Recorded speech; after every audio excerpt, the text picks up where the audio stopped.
Okay din pala ang walang jowa o maging single. Ang umibig sa maling tao, tagal ko nang tinigil. Kasi pag pumasok ko ng relasyon sa henerasyon ngayon, minsan di aabot ng buwan, pero para makamove on, kailangan ng taon. I mean, di naman ako ganun kapangit o mapili. Single ako by choice, kasi mas naaalagaan ko aking sarili. Sanay na akong mag-isa, di na sa akin yun nakakapanibago. Kaysa naman hanap ka ng jowa, napupunta ka lang sa maling tao. Pinagtatawanan man ng iba dahil daw sa love life, ako ay kapuspalad.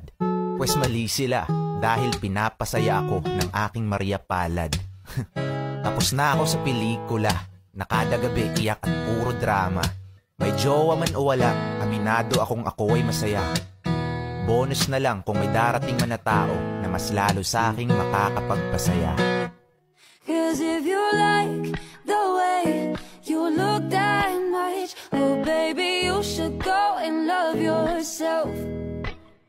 And if you think that I'm still holding on to something, you should go